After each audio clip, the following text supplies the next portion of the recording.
Hello and welcome to another edition of Casey in Conversation, coming to you from Dublin, Ireland. Casey in Conversation is an occasional series in which I talk to interesting people about who they are and what they think about philosophy and religion and politics and history, and indeed anything at all that takes our fancy. My guest this evening is Johnny Lyons. Johnny was born and bred in Dublin, and he read history at TCD, Trinity College Dublin, known to people from my university as the other place, followed by postgraduate study at the University of Cambridge in the early 90s. He then taught political theory at Trinity College Dublin for several years in the 90s, before leaving academia for the private sector, where he's worked since 1999, mainly in the field of corporate communications and change. He's the author of The Philosophy of Isaiah Berlin, forthcoming from Bloomsbury. You can pre-order it now, and is a frequent contributor to the Dublin Review of Books. Welcome to the programme, Johnny. Thanks, Stuart. You're welcome. Listen, I should start. Normally I talk to my guests about who they are about midway through the programme, but this time I think I need to tell the story of how we met. Okay, so as I remember it, now feel free to correct me if I get this wrong, okay? As I remember it, I was on the train on the DART, the local area transit in Dublin, going into the city, and you sat down opposite me, and you opened up a book, which I think was on Wittgenstein, would it be? And I kind of gave an involuntary start because frankly, not too many people sit opposite me and pull out a book on Wittgenstein. And I said, oops, sorry, but apologized and said, you kind of said, oh, why did you do that? And then we started talking, and turned out we were both into philosophy, and that's how it happened. We went on from there. We met a few times, and at this time you were finishing, or had just about finishing your book on Berlin, which had been accepted for publication by Bloomsbury, and so we met a couple of times to talk about that. And that's how it started. So did I get that right? You did. You better remember than me, Jared. Yeah, okay. And as long as I didn't try to borrow money from you, okay, which you would have remembered. When I met you first, when you asked me that question, I wasn't exactly sure where you were going to go with it. Yeah. But I was glad we met. Yeah, that's great. So listen, you've had an unusual change of career. I mean, you started off in academia, then you did your graduate study, then you taught in Trinity for a while, and then suddenly you're in business, in communications. And how did that happen, or why? Yeah, there wasn't much rhyme or reason to my falling into the business world. As you said, I studied, I did history in Trinity, and then did postgrad in Cambridge, where I did intellectual history. That's where my love was. And when I was there, I kind of fell in love with philosophy really, through intellectual history and the history of philosophy. When I came back to Trinity then, I was teaching there, and I fell in love with teaching. I loved the whole process of teaching, and I think my PhD, which even back then was emerging to focus on Isaiah Berlin, probably suffered. I found the cut and thrust of teaching more engaging than writing. So that was going, but I think the immediate reason why I left academia was I was reading a book by Thomas Nagel, and in the introduction to the book. Which one was that? Was that the last word, or? No, it was his collected work. It was his essays. I think Open Mind or something like that. And in the introduction to that collection, he quotes Bernard Williams, a philosopher I had been reading quite intensely and who I admired a great deal. And he makes the point that Williams said to Thomas Nagel, well, what's the point in being a philosopher unless you're going to write something original or significant? Yes. A tall order. Indeed, yeah. That's the kind of thing that puts a stop to your gallop, doesn't it? I mean, yeah. Did that deter you? It did. It was kind of, when I reflected on that, and I suppose I took philosophy very seriously. I felt I wasn't necessarily going to fulfill Williams's very stern criterion of being a philosopher. I probably took it over too seriously, and I decided at that point I was going to give the thing up. Yeah, well, it's been said that the best is the enemy of the good. There are very few of us who could aspire to be sort of world shakers in any area, whether it's music or philosophy and so on. And if that's going to deter people, then I'm afraid we're going to be left with the 5 or 6 eminent people in whatever field. But that was the principal reason why you... Yes, principal reason. And actually, funny that you say that. Williams says, I think at one point, you know, there's probably only about 4 or 5 good books on philosophy anyway. So he's very harsh on the subject, and we could probably talk about Williams later on if we get a chance. But his whole critique of philosophy, I think, has been fascinating. Probably the greatest anti-philosophical philosopher, on one level. But yes, I gave it up. I started really at the bottom then in industry and worked my way up and kind of fell into communications. It must have been a bit of a shock, was it? Or? Yeah, it was, because I kind of gave it up, and really gave it up. I didn't really talk about philosophy to anyone when I went into banking, financial services, which is where I got my first job, and I was lucky to get it. I felt very grateful for getting a job, even though it was very junior.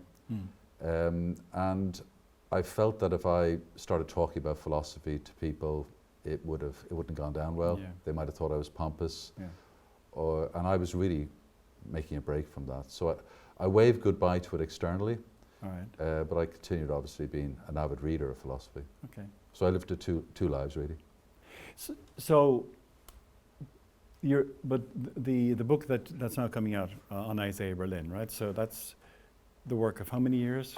3, 4, or maybe, I mean, you could say a lifetime, I suppose. But in terms of the immediate. Yes, I wrote it pretty quickly. I wrote it in about 6 months. Did you? Yeah. Okay. I think the key enabler for that was I got back into writing, and I had extended leave. I had to take the leave from work. If I didn't take the leave, I'd lose it. The kids had gone back to school, and I found myself sitting a couple of days after Christmas. No one was in the house, and I started scribbling. Yeah, I know. And once one page led there's to only so another. much TV you can work. There's only so much Christmas cake you can eat. Exactly. And then you've got to either go walk it off, or think or do something. Or that's great. I mean, I read your book. You were kind enough to give it to me in the sort of manuscript version, and I think it's a superb work. And anyone out there, if you haven't already signed up for it now and get it. So let me ask you then. So I've said this to you. I don't think you'll be offended by it. But for anyone in the kind of philosophy game, okay, if you say Isaiah Berlin, they immediately think of his essay on the two types of liberty, and that's probably all they know of him. Okay, unless somebody is a specialist in the area, that's probably all they know. So the question I'm going to ask you, which I think the viewers will want to ask, is like, why Isaiah Berlin? Why not Wittgenstein or somebody else? Why Berlin? Yeah, it's a great question. And it requires a very long answer, because there's so many reasons why I find Berlin so admirable. I think if I was to give a short, or the most significant reason why, what attracted me to Berlin was he felt like a grown-up. So it felt like, I think, what Stanley Cavell has called philosophy for grown-ups. And a lot of the reasons why he's philosophy for grown-ups is for reasons that he's a very different type of philosopher. So the conventional philosophy that I would read, and I'm making a huge generalization now, especially in moral and political philosophy, I would find extremely boring, unnecessarily technical, and trivial. All right, you're pushing all my buttons, by the way. I agree with you on this. And Berlin was none of those. Right. It felt like you were reading someone that's lived a bit, has seen a lot, and is open-minded, skeptical, interesting, and above all makes ideas fascinating. All right, they're all good reasons to read somebody. So again, just for our viewers here, he's not technically in the area of metaphysics or sort of epistemology. He's in the area of social and political and ethical thought, right? So what in particular, I mean, all the good things you said, but what in particular about his writing or his writings did you find particularly challenging or riveting or exciting? I mean, what made you kind of sit up and go, wow, that's really, I don't know, fascinating? Yeah, I think as someone who did history, And when I was doing history, I was particularly interested in the 19th and 20th century history, especially 20th century history. And of course, much of the 20th century is a story of atrocity, two terrible wars. And a lot of the philosophy I wrote didn't even talk about that. Moral philosophy, contemporary moral philosophy, it was almost that wasn't. Sorry, this is the philosophy you read rather than wrote. Okay. Yeah. So, yeah. And yet reading Berlin, here was a philosopher who was talking about the 20th century, for example, in a way that seemed to ring true for an historian. So, and yet he was looking at it from a philosophical angle. Yeah. And there was not many other thinkers doing that. In that regard, Berlin is sui generis. He's quite unique. Other philosophers have tried to do what he does, but he's kind of inimitable, because it's not just that he's a good thinker, but he's a great writer. And very few philosophers, in my experience, combine both. Plato, for example, does. You could argue David Hume does. Yep. But they're in a minority of 4 or 5. You know, Hume is a superb stylist. I mean, you could, if he was selling used cars, you'd buy anything. Yeah. He writes so beautifully, right? You're absolutely right. And I think a lot of the charm of Plato is, in fact, that a lot of the writing is, in fact, especially in the earlier dialogues. The later dialogues, not so much. The earlier dialogues is so attractive. And I take your point about history, by the way, because in my own life, my initial interest was actually in the philosophy of history, and I had planned to write my PhD in that area, and I had read extensively in the area of analytic philosophy of history, William Drey and Karl Hempel and the covering law theory of history, and then of course the sort of classical philosophy of history, including Hegel and so on, but also Augustine's City of God and all of Herder and all that sort of stuff. And in the end, so I have an interest in history, and I really think history is very, very important for philosophers, because too often a lot of the discussion, philosophical discussion, is ungrounded. It seems to float above 5 feet above the surface of the earth, okay, and doesn't seem to connect with the reality of people's lives.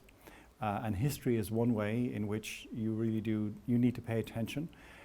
Sometimes philosophers can give you the idea that there's been a conversation that's been ongoing, and it's exactly the same conversation in exactly the same way by exactly the same people all the time. Okay, as if we could simply, if we could flick a switch and go back in history to Plato, we'd be having exactly the same sort of conversation. Now, in some respects, yes, but in other respects, no. Okay, and I'm not making a claim about development necessarily and saying that we've developed or improved and so on. I'm saying change happens. Okay, and the cultural context in which conversations take place, including philosophical conversations, is actually very important to what we do, and actually is not just a sort of kind of colourful background, but actually enters into the substance of what we actually say and think, and can say and can think at a time. Yeah, I think when you start thinking seriously about history, you start changing your mind about philosophy, and vice versa. So a lot of the things you're saying there about suggesting that, the history of philosophy is almost some sort of a timeless conversation, that if we were sent back in a time machine to Plato, we could kind of converse, and he could converse with us, and we'd pretty much talk about the same kind of stuff. And there's Whitehead's famous statement about, the history of Western philosophy is a history of footnotes to Plato. There is a kind of truth to that, in the sense that I suppose you could say that Plato defined a lot of the kind of concepts. So he introduced the idea of knowledge, epistemology, metaphysics, aesthetics, and how we think about them in a system. But I think the similarities are more superficial than deep. So to get to the key point, I suppose, is that when you start reading Berlin, and one of the reasons I found him so interesting is that he forces you to see, well, there's 2 ways you could look at history. You could look at it as like an archaeologist, and you say that the past is a foreign country, and the more we therefore read about the past, the more we find out how different it is to us. and therefore there's more discontinuity between ourselves and the past than there is continuity. And any continuity we might want to postulate is probably pretty thin. Right. So you have that theory, and I suppose you could call the Cambridge school, the contextual school of the history of ideas, tends to emphasize difference rather than similarity. Discontinuity over continuity, contingency over timelessness. Yep. Then you have the other school, and you kind of referred to it there, the analytic view of history of ideas, which is does emphasize that we are in some sort of timeless conversation. They'll pay a bit of lip service to the contextualists, but they tend to say that, look, the sort of things we're talking about here are similar enough to Plato, and they'll tend to say, but we've made a lot of progress since then. Right. Okay? Yeah. So you get these it's not it's all rubbish, but you get a lot of stuff that, well, wasn't Plato foolish for not seeing something that Wittgenstein saw? And things get kind of hopelessly anachronistic.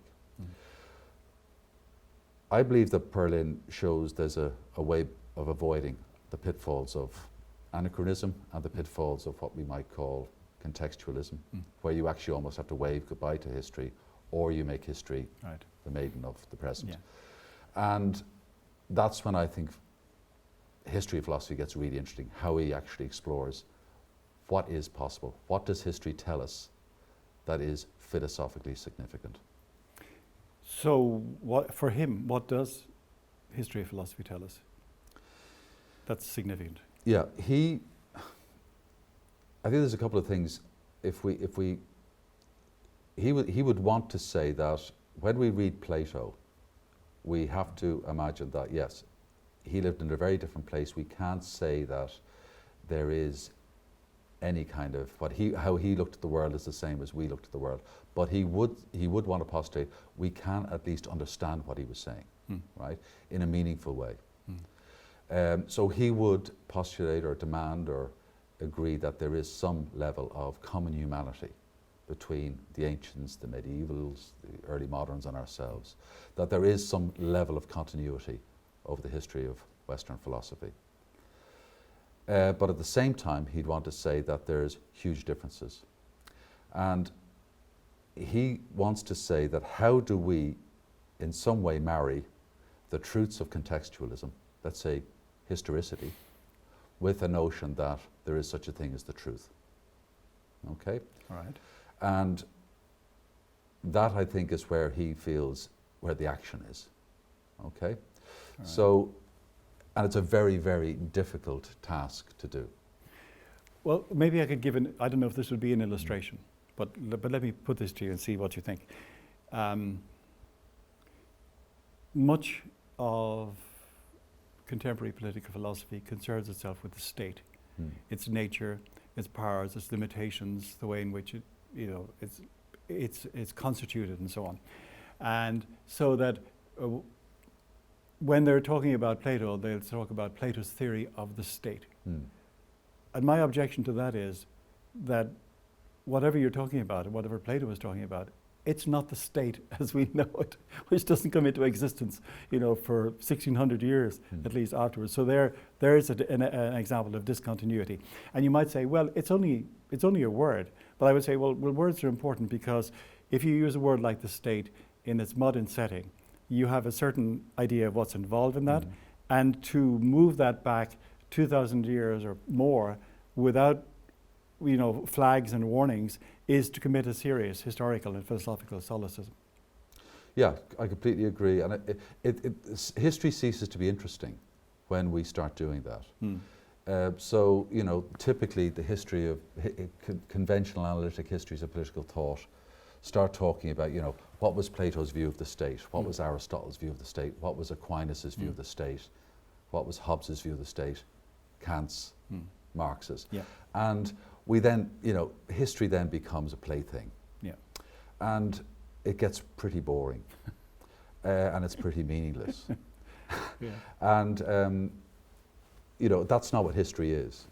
That's pretend history. Yeah. And really, if that's what you're doing with history, there's no real point in reading Plato, because you're not going to learn anything from Plato.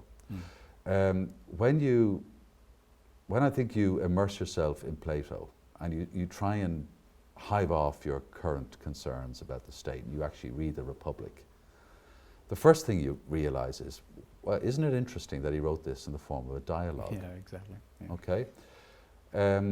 And the first thing that struck me was when I read Plato was, why is he writing in a dialogue? Right? Is it because he doesn't necessarily have all the answers?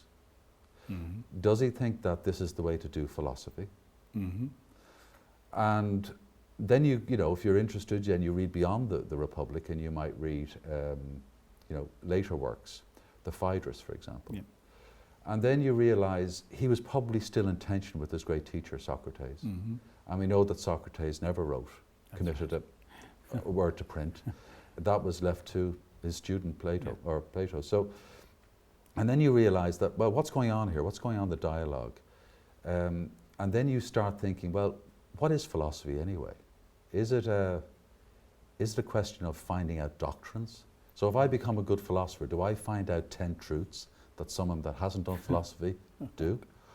Or do I, what I think Plato is suggesting, that you find out that philosophy is a question of how you have a conversation with yourself and others in a quest for the truth, or a quest for knowledge, or a quest for meaning, or a quest ultimately for how do you live a good life. Yes. And that although you may never reach the end game there, it's about the journey.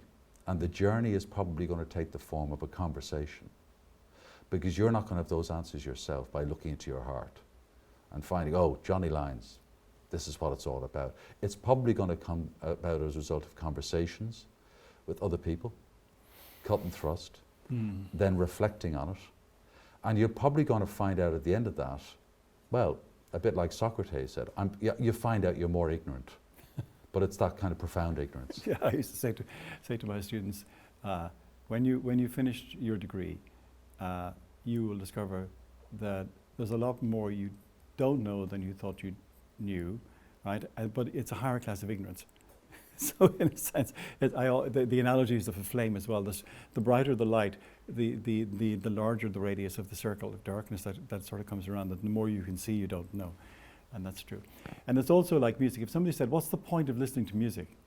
You'd be kind of nonplussed for an answer, because music doesn't have a point other than to be listened to. Okay.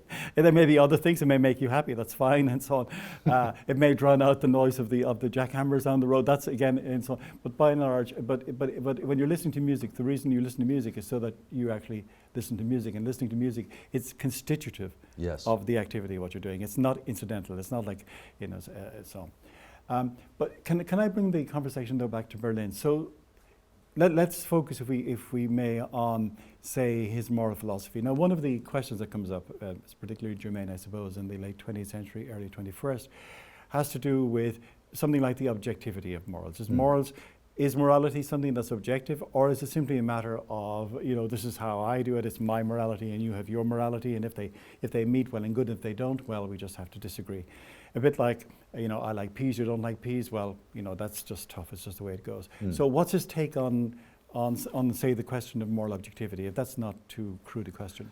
No, that's fine. Can I dodge the question just for one sec? Of course, yeah. And answer another question and then get to your question. Not a problem. Because I think that the question of the objectivity of morality, why is that even a question in the first place?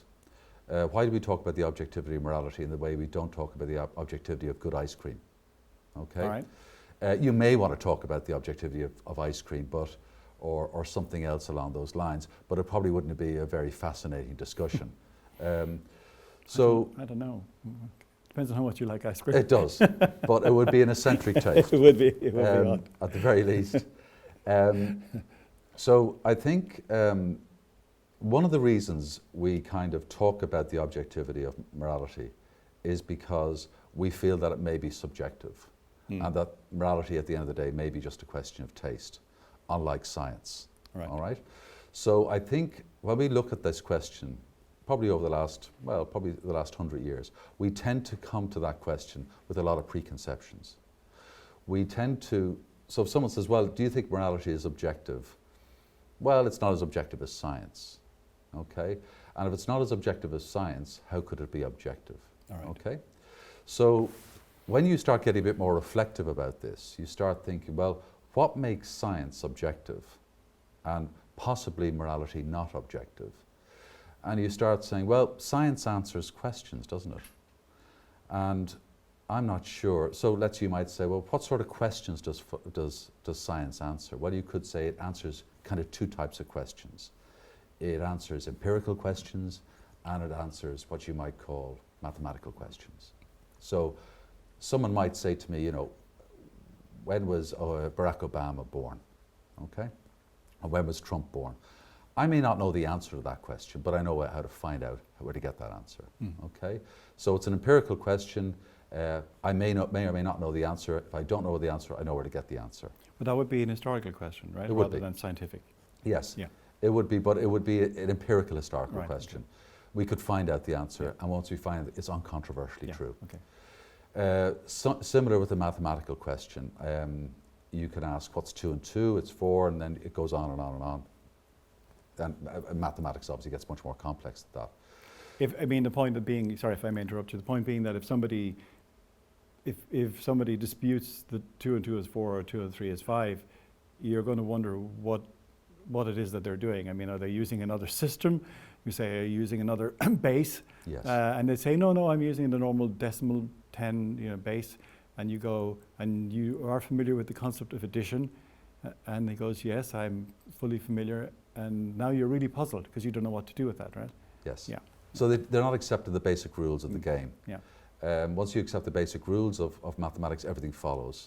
It's almost like saying, well, look, I'm playing chess and I want to move the king 5. Well, you can't do that. The king can only go 1. It's another game way. if you do, yeah. So if someone just doesn't agree with it, they're just breaking the rules and it's a misunderstanding. So what we seem to be faced with here is we seem to be faced with questions here that seem to have conclusive and unique answers. Right. All right? When we ask a moral question, things get a bit trickier. Right? I see. So when I say, well, do you agree that, for example, divorce should be allowed in Ireland? Do you think that we should bring back capital punishment in Ireland? Some people may say, yeah, I think we should. And they may give various arguments for that claim. They might be just an assertion. They might actually justify their argument. Right. And then someone else will say, no, under no circumstances could we do that for the following reasons. Now, unlike the mathematical question, and unlike the empirical question, that was about the birth of a president, we seem to be faced here with, well, how do we tell what is the better answer? Okay? Right. And when we start doing that, we're saying, well, science says that a real question, genuine question, should have a uniquely true answer. Yes. Here we seem to have all these questions that don't lead to uniquely right answers. What we have is we've cacophony of voices, all giving their own views, and it all looks pretty subjective, right? If we take the view that a genuine question must have an uncontroversially right answer, okay? That's definitive.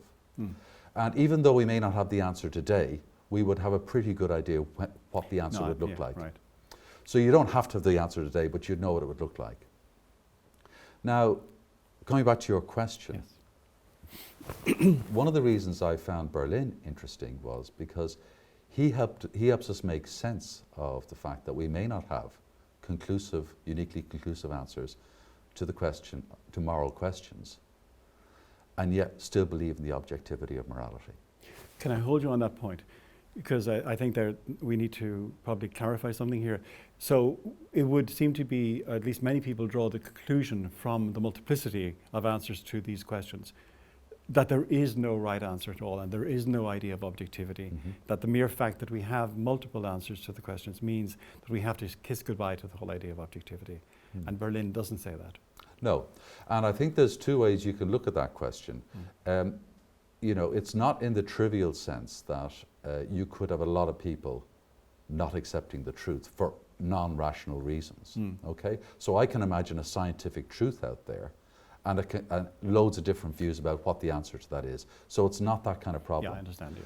He is saying much more radically that you can actually defend the objectivity of morality without necessarily believing that there are uniquely right answers to our moral questions. And that's what he called pluralism, okay? Or that's a part of his theory of pluralism, okay? So for most moral realists or moral objectivists, they happen to think there's a right answer to moral questions. Berlin says, no, I can imagine different morally objective answers that would be incompatible to the same question, okay? But I don't think morality is subjective or relativist.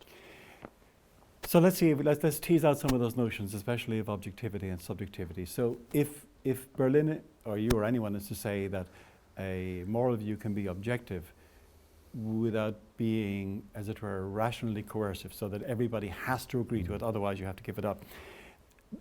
Does that mean that he has to be prepared to give grounds for it? He has to be prepared to give reasons? Or can you just say, I think view X is the truth here? And if somebody says, well, what's your reason for that? You just say, well, I just do. Yeah, I think, let's give an example, Okay. Make it more concrete. And let's give the classic example that Sartre gave of a young man faced with a choice between fighting for the Free French in the Second World War, so he's got the call of patriotism, and does he go and fight for his country against a pretty nasty enemy, Nazism? So the call is compelling. Or does he mind his ailing mother, who cannot mind herself? So he's caught between this conflict. Now, that conflict is not like the conflict of someone that's faced, do I have vanilla ice cream or chocolate ice cream, right? And anyone that makes the claim that, well, morality is subjective, right, is almost saying that. It's that kind of, just plump. Some people like chocolate ice cream, some people like vanilla ice cream, some people happen to like fighting, might be more patriotic, and some people might have a greater sense of filial duty to their mother. Berlin says, I can understand that there's objective reasons that could be given both for fighting for your country against an evil enemy or minding your mother, okay, who needs. And you're faced with this awful dilemma. And the reason he says it's a dilemma is because they are objective values, right? The value of fighting for your country in a just war and the value of minding your mother. And if you didn't mind your mother, she may die. God knows what's going to happen to her. Yeah. That's another basic objective value, okay? And he is saying that at the end of the day, you as a human being you have to make that decision. But to say it's a purely subjective decision in the sense that it's non-rational, it's arbitrary, you're just plumping, would be to mischaracterize the seriousness of that choice you face and to do it an injustice. All right. I used to say to my first year students when they came into philosophy, whatever it was, in their first year, I had a view that they were being mollycoddled and handheld too much. And I would say to them, if you have opinions, keep them to yourself. Don't tell me. I'm not interested. And they were shocked. And I said, but if you're prepared to make judgments, and judgment is a bad word in the 21st century, but I said judgment for me means holding a view seriously on the basis of some kind of reason that you're prepared to give. And I said, it doesn't have to be very complicated. So let me give you an example. So let's say you go to see a film. And when you come out, you go to see with a friend. And when you come out, the friend says, well, did you think that was good? And you go, no, I thought it was a really bad film. And then your friend would go, why? And you say, no reason, I just thought it was a bad film. You go, I don't understand what that means. Right. Do you mean you didn't like it? And they go, yes. Well, you go, well, that's slightly different. Okay, to say you liked it, may be just one of these things like peas and beans or vanilla or chocolate and so on. But when you say it wasn't a good film, you're normally expected to be able to give some kind of reason for it. The direction was awful, the acting was appalling, the cinematography was horrendous, the script was unspeakable, or any of these things. Okay, so I said there's a difference between making a judgment, which is being prepared to give reasons in principle for it, which then other people can engage with. It may still leave you unmoved. You may not be persuaded by what they offer against your views, okay? But it's very different from when you said, I just like something or I don't like something. It doesn't make any sense. So I said, suppose you said, I like pizza, and they said, no, you don't. You don't know what to do with that. It doesn't make any sense, right? So I think that's kind of the area I'm talking about. And I think that, let's look at that example. Let's go back to the example you gave, pizza versus like cinema, okay? So, if someone says to me, well, did you like the pizza? And let's say I loved the pizza, and they said it was awful, right? We can talk about that till the birds go home or whatever. But it's not going to be a very interesting discussion, right? But I think a discussion, let's say we saw something like, the film version of Boris Pasternak's, what was the famous... Dr. Zhivago? Yeah, Dr. Zhivago. And both of us watched the film. Yeah. And we go and have a drink afterwards to discuss the film. And I happen to think it's a wonderful film. And the person I went with begs to disagree. They say it was awful.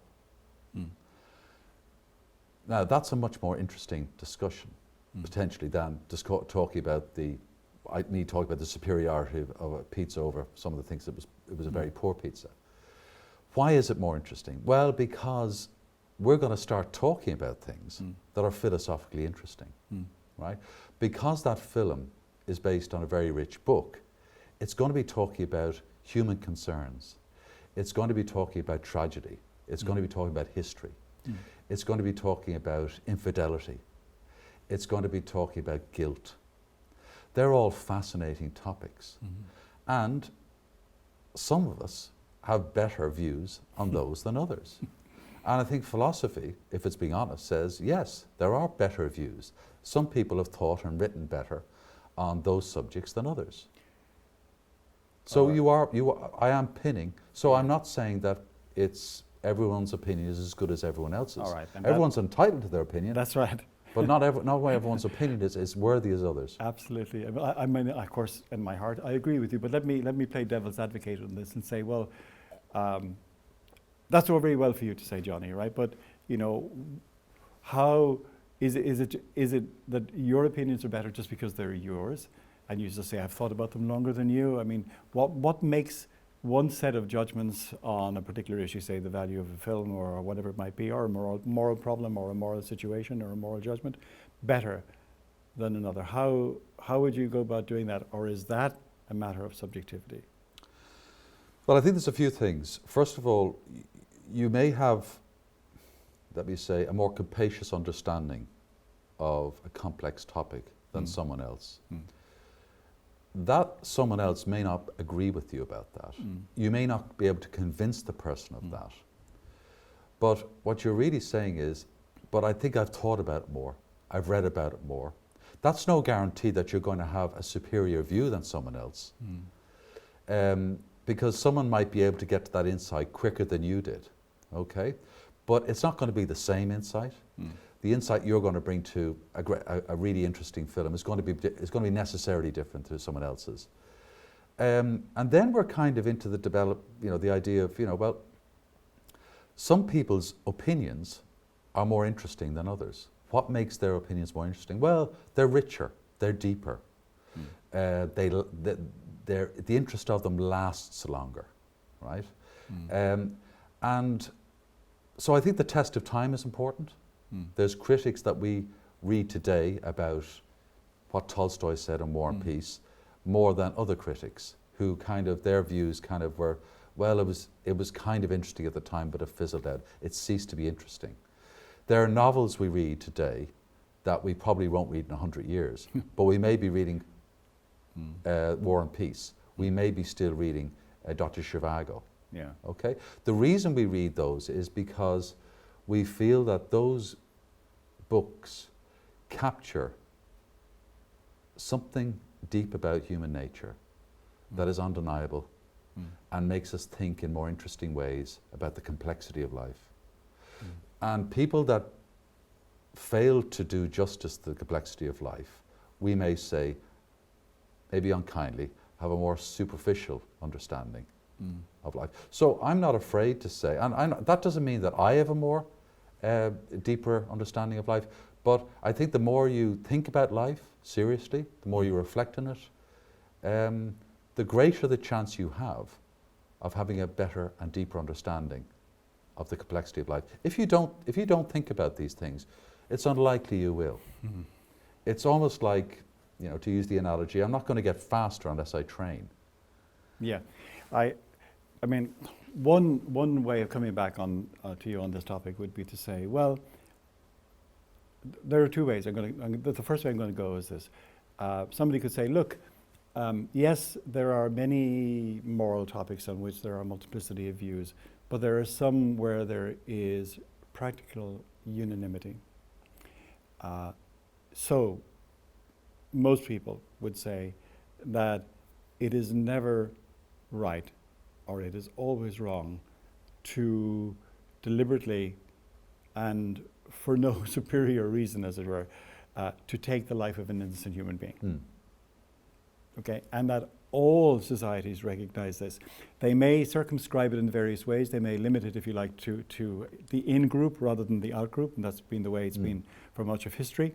But there isn't any society where you can, with impunity, if you like, take the life of a member of your in-group, okay, and not expect, as it were, consequences, expect to be congratulated, and so on. There are special circumstances, obviously, if somebody runs amok and, you know, the usual sort of things. So, and people would say the same is true with regard to theft and property. People have different accounts of property, but every society has to have some account, and once you have an account of what property is, then every society will have in place a prohibition on the arbitrary removal of somebody else's property without the permission and its conversion to your own use. Okay, and there is no disagreement on that. No, and I think, okay, so, and we can link that to Berlin as well if we want. I mean, I think there are, you could argue in some of the things there, you could actually demoralize it and say there are certain conditions that are prerequisites for the survival of society, okay? And you could say, you could give a pragmatic account of them. You could say, you know, no society can survive if there's ubiquitous theft. Yes. No society is going to survive if we kill all blue-eyed babies at birth, as the phrase went. No society is going to survive if we, well, if we don't make certain basic distinctions between sanity and insanity, between, you know, minding the young ones so that they grow up and then they take care of themselves. So every society, so it's pretty rudimentary stuff, okay? You could argue that the reasons we do that are for moral reasons, okay? I think that would probably be a big leap, all right? You could moralize, but you can easily give that account. You can give a pragmatic account of how societies either self-destruct or they survive. And the ones that survive are ones that kind of basically obey or institute those basic things that you mentioned. Berlin agrees with that.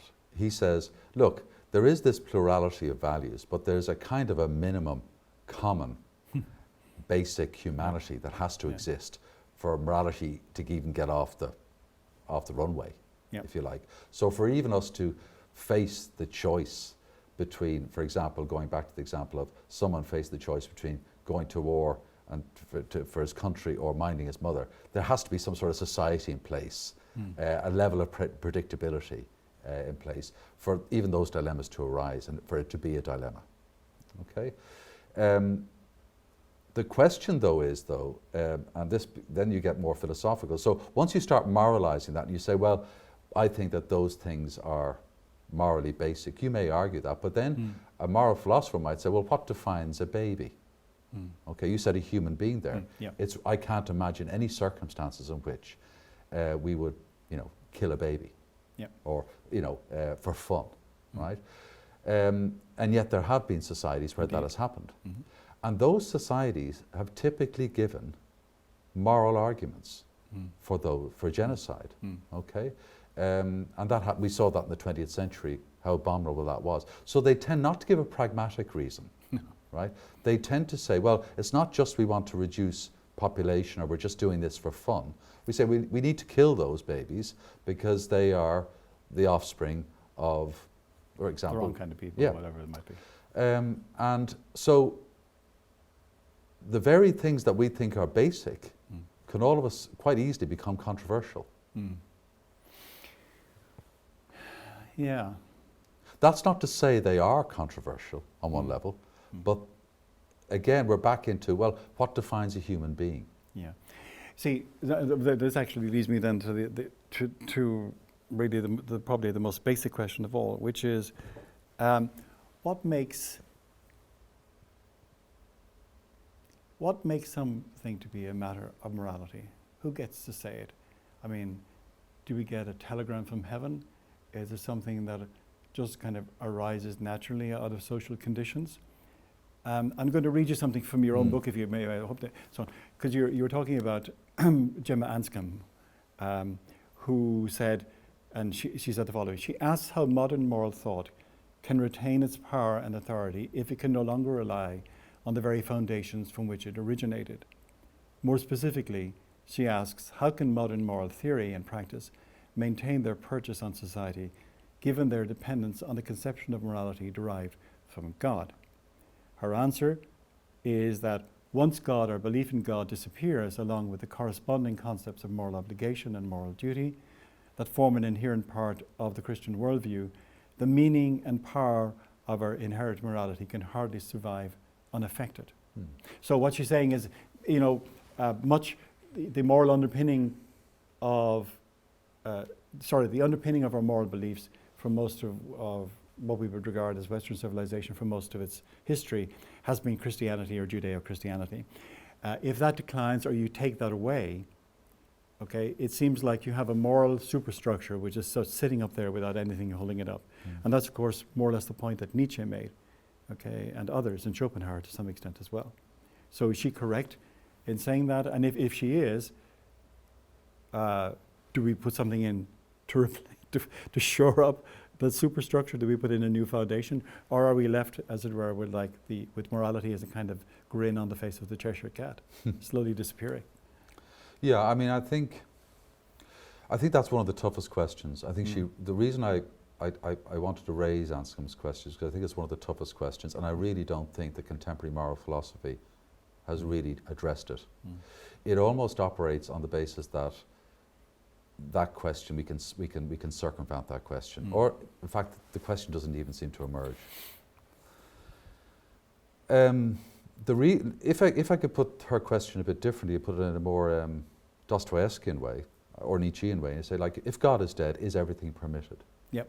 Okay, let's put it that way. It's a bit more direct and dramatic. And I think that's still a very real question. And I think what Nietzsche was saying was, it wasn't that God suddenly ceased to exist. He basically meant God has ceased to be credible. We can't believe in God anymore. And given we can't believe in God anymore, what is the basis of morality? Or how would we even understand morality in a godless universe? Does it still have a validity? Now, if we look at how contemporary moral philosophy has reacted to that question, either directly or indirectly or almost unconsciously, it's tended to look at morality as a kind of a problem. It's like a decision procedure. Okay, so how do we address the problem of morality? And you basically had utilitarianism was the answer to the question. So you could have a utilitarian, so you could have basically a utilitarian answer to moral questions. By utilitarian again, you mean? Well, basically, if to every moral question there's a utilitarian answer, and a utilitarian answer says you answer a moral question by looking at the consequences of the good and bad, and you balance them. Exactly, and the consequences are defined by how do we maximize the greatest happiness of the greatest number. Okay. So every moral question is amenable to a utilitarian answer. We don't have to bring God into that. Yep. That's a perfectly secular decision procedure. It's like a sort of moral cost-benefit analysis. Exactly. And a lot of moral philosophers, and a lot of us in ordinary life, look at moral problems in that way. Business tends to look at moral problems that way, but not just business. People who probably consider themselves very pious might look at a moral problem that way. Now, so there's that one, and then there's a different type of moral reason which we get from Kant, which we call a deontology, and then which is probably closer to Christianity. But it's another decision procedure. So I have to imagine, well, the way I'd answer a moral question is I have to imagine what would happen if I universalize that. So I have to imagine, well, I'm only going to do what I imagine everyone else would do.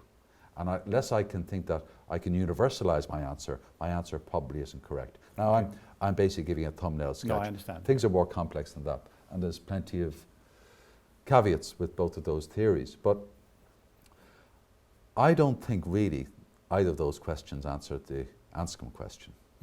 Okay? And I think Berlin does. Oh, okay. And I think he does because he says it's not so much that those answers are wrong, but they don't do justice to the world we're in today. And the world we're in today is a product of history. And basically, we can look at all sorts of moral problems, and a Kantian decision procedure and a utilitarian decision procedure doesn't necessarily help us out. We could, in other words, do what Kant says or do what Bentham says, and we're still left with huge regret. So let's say, for example, the war problem. I say, well, I'm faced with this dilemma of whether I go and fight for my country or I go and mind my mother. And I said, well, I'm going to look at this from a utilitarian point of view. I fancy myself. I think I'm going to kill more Nazis in this terrible Second World War we find ourselves in. And that's going to have, from a cost-benefit analysis, that's going to save more people than me just saving my mother. Okay? And that's where Berlin comes back in. He says, so, in other words, if I apply the utilitarian decision procedure, I get an answer which might lead me to say, I'm going to fight in a war because that's going to maximize the greatest happiness. And yet I'm left with this regret. How did the utilitarians explain the regret? Because from a strictly totalitarian view, I shouldn't have any regrets about leaving my mother behind. Utilitarian view, sorry. Yes, utilitarian view. But I do. Yeah. And the reason he says we do is because we're more complex than the utilitarians want. Maximizing happiness is only one value, okay? Filial duty to my mother is another value. And what Berlin is saying is you can't escape these awful dilemmas we face in life by just producing a rule that oversimplifies our moral experience. Now, you could convince yourself that moral experience is that simple. But then we're back to the question that really deep writers tell us that life is more complex than that. Does that, I mean, I take that and I think that's correct. And I mean, by the way, there are all sorts of problems with utilitarianism or consequentialism. First of all, I mean, what unit of value are you using to measure? Okay, how do you actually do that? Are they all on the same level? Okay, and if so, what is that particular value? Nobody has been able to answer that question. And then you move to what's called rule utilitarianism, which is a way of trying to get out of that and so on. But all of those are questions for another day. I'm more concerned, however, that taking what you say about Williams and about the complexity and to some extent the irreducibility and incommensurability, in other words, the fact that you can't simply measure up filial duty against your loyalty to your country and so on, and they don't balance very easily. Does that really answer the kind of conundrum that Anscombe poses? Yeah, this is where I am conflicted. Right. And let me tell you, so I think Berlin is onto something when he says that, yeah, look, if we take the Anscombe question seriously and God is gone, we don't believe that utilitarianism and Kantian is just a secular God that's going to solve your problems. Yeah. That, he felt, is a cop-out. right? Because if you're really being truthful, and you are being truthful to your moral experience, and you're giving the different irreducible values the justice they deserve. And at this stage, we're just dealing with this dilemma between filial duty and patriotism. Right. If you're giving those two moral values the justice they deserve, you're going to realize that you can't reconcile the irreconcilable, you can't oversimplify them, and you are left with this dilemma, which you can make, okay? And only you can make that decision. And you have to make that decision based on the sort of person you are and the sort of relationships you have with your country or with your family. And now, so that's what Berlin is saying. Mm. And I think that's compelling. But I do have a problem with it. And one of the reasons I have a problem with it is that we still feel that there must be a right answer here, okay? And we may agree that the utilitarian decision procedure and the Kantian decision procedure are not the form that that right answer will take. And this is where I'm very sympathetic to someone like Ronald Dworkin, who in a great book called Justice for Hedgehogs says, he kind of incorporates, he said, yeah, Berlin is onto something, but he's at base one. Mm. And he says, we can't, the way we look at the world, the way we experience moral conflict, we feel we have to go through it. And the only reason we feel we have this dilemma is because we feel there is a right answer, right? And I think, therefore, that Berlin is a very good starting point. And even though basically Dworkin calls himself a monist and thinks there is one, I think he has a lot more in common with Berlin. Yeah. And I think in a lot of ways Berlin has a lot more in common with Dworkin than they both want to admit. For me, the starting point is recognizing the potential truth of value pluralism. And from that point, can we work out, even in the context of value pluralism, what are the better and worse responses to conflict? So, for example, we may disagree, we may have a legitimate discussion, a debate about, say, for example, abortion. Mm-hmm. Okay, so you may think that abortion's okay, and I may think under no circumstances should abortion be allowed. And we may never convince ourselves, and we may have very objective reasons for that, but we wouldn't, there's certain boundaries in which we would say, yes, but I don't think you should kill a baby the day before it's born, right? So there's certain areas that we may agree on, okay? And then I think that's when the discussion gets more and more interesting.